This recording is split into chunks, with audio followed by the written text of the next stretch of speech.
Chair, in 2 days' time, on the 23rd of June, it will be exactly 30 years since Maura Gagan Quinn stood in the spot where I'm standing now and introduced the Criminal Law Sexual Offences Bill 1993. That bill gave effect to the requirements of the Norris judgment and finally abolished the 19th century laws, those Victorian laws that had criminalised gay men. Since then, we've travelled quite a distance in how the state values its LGBT plus citizens as equals. I looked at the debates on the passage of that bill through each house. I don't think it's going to serve us to dwell on some of the more outrageous contributions, which in fairness were thankfully only minority voices at the time.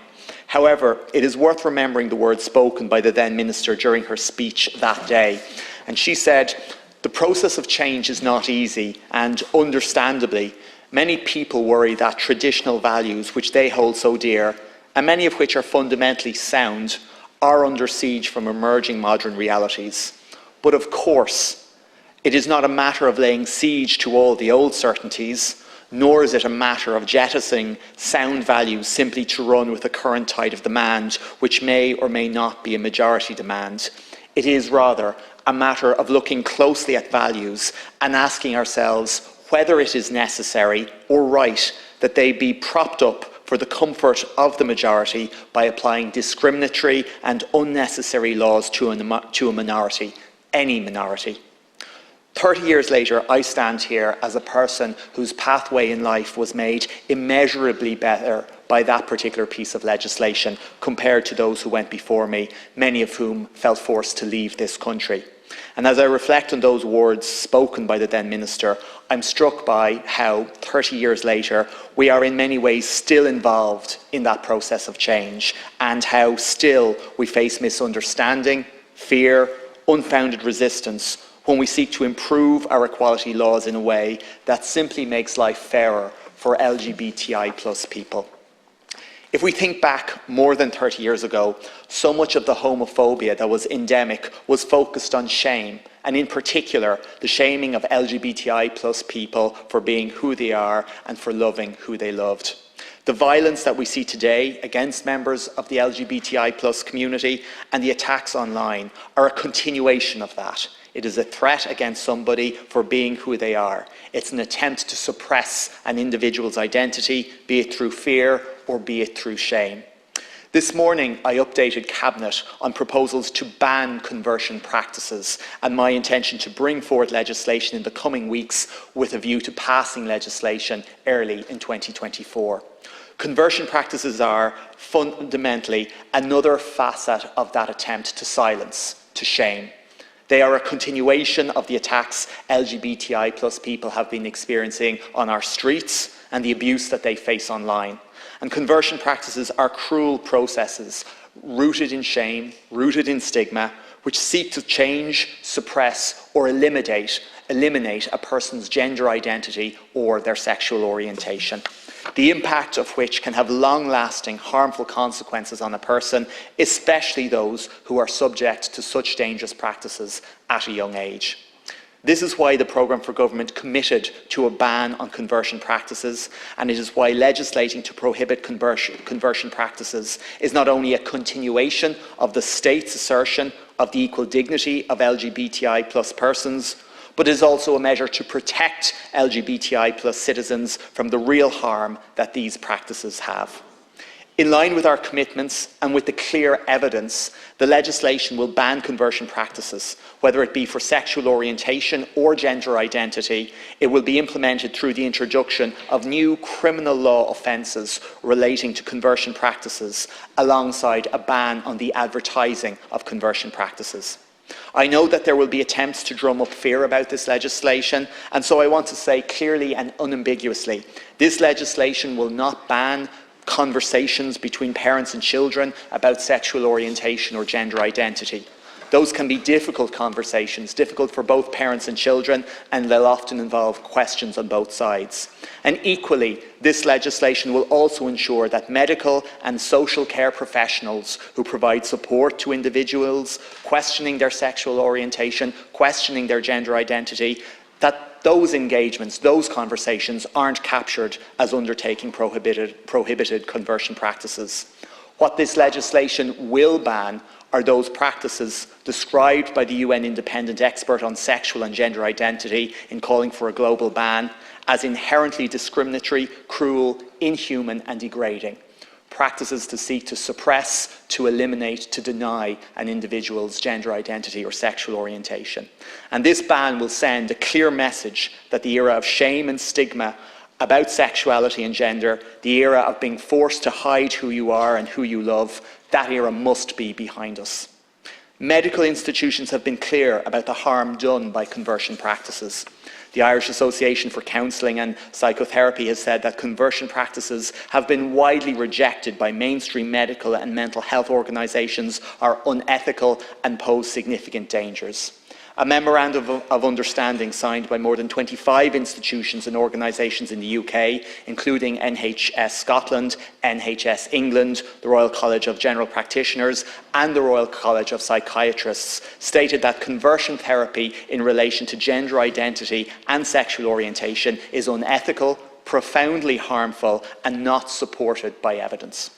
The American Psychological Association has also stated its opposition to conversion practices for LGBTI+ people. The clinical opinion, the evidence and the lived experience of those who have faced conversion practices are clear. Such practices are ineffective, they're unscientific and most importantly, they can be profoundly harmful to the individuals who experience them.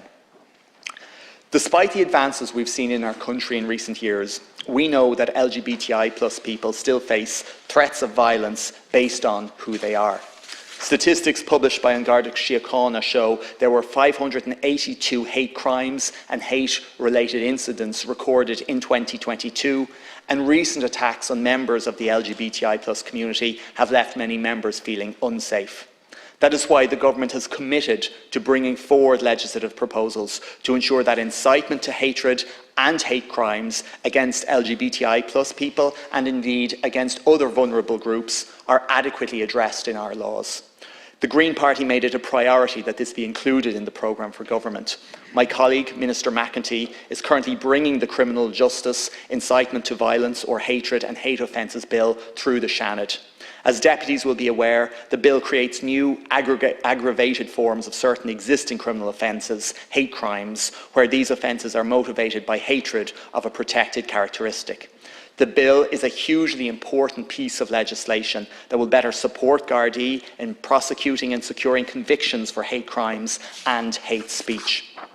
In seeking to advance LGBTI+ rights, it is incumbent on the government to, in particular, seek advances for those who are at most risk of being marginalised. As we know, many people going through the international protection process come with complex vulnerabilities, and it can be especially challenging for those going through the international protection process from an LGBTI+ background. And this is why last year my department commissioned detailed research to be carried out on the experiences of LGBTI+ people as they went through the process of the international protection system, and asked for recommendations to be made based on those findings.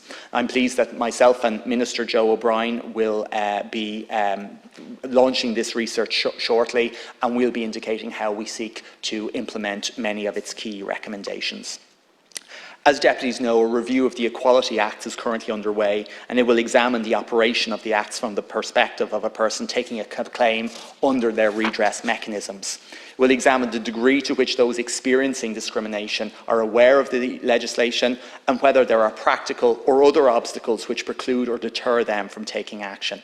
The review will also include a review of the current definitions of all grounds and is examining the programme for government commitment to amend the gender ground in equality legislation. And this is in order to ensure that someone discriminated against on the basis of their gender identity is able to avail of this important piece of legislation. And it is hoped that some of the legislative proposals arriving from this review can be brought forward into the legislative process later on this year. The public consultation which took place last year, the review of the public submissions to that will be published in the next number of weeks. Deputies, I think I'd be remiss if I didn't acknowledge that this year's Pride comes at a concerning time for LGBT rights here in Ireland and indeed across the world. Our own experience in terms of LGBT rights have been very positive over the past decades. But these advances didn't happen on their own. They didn't happen by accident. They happened because of the tireless efforts of advocates and activists, often at great personal cost. And we've seen around Europe, around the world, we've seen that these rights can be lost. We've seen governments, even EU governments, start to roll back the progress that has been made. And despite the advances that we have seen here in Ireland, there remain challenges for members of the LGBTI+ community. And in particular, we've seen a hardening of the discourse and often a toxic or hateful atmosphere emerging online and in some media, where the lives of some of our most valuable citizens, and in particularly where the lives of our trans citizens, are seen as little more than fodder for tweets and for clicks. And this is despite knowing that LGBTI+ people are at a higher risk of experiencing mental health issues than heterosexual cisgendered people. And unfortunately, thanks largely to changes in how we communicate and how we even consume information, we now live in a world where easy misrepresentations, willful othering, and context-free cherry-picking are amplified and are echoed online. And today, more and more, our task appears to be to challenge those who seek to exploit concerns in order to advance an unkind, to advance a narrow view that isn't based on empathy or on understanding, but is based on prejudice and on exclusion. And look, this isn't to dismiss those people who come to these issues with questions in good faith.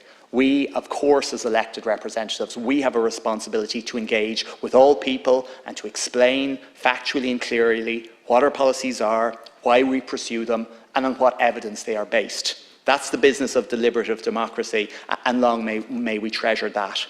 However, I very much believe it's contrary to good faith democratic debate to seek to persuade others based on deliberate appeals to fear, with an othering of some of our most marginalised citizens, of our family, of our friends, of our neighbours.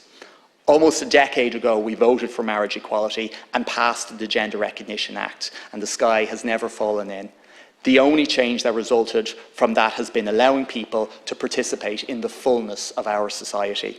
And we've seen through those decades of progress that we should not dismiss a person's profound sense of who they are, and a recognition across society that our fellow citizens should be free to express themselves and to be themselves. And as Minister for Equality and as a Green Party TD, I'm committed to that principle. And as we celebrate Pride 2023, we as a government recommit ourselves to the promotion and the protection of LGBTI+ equality and to continuing to work to better the lives of all in the LGBTI+ community. Thank you, Chair.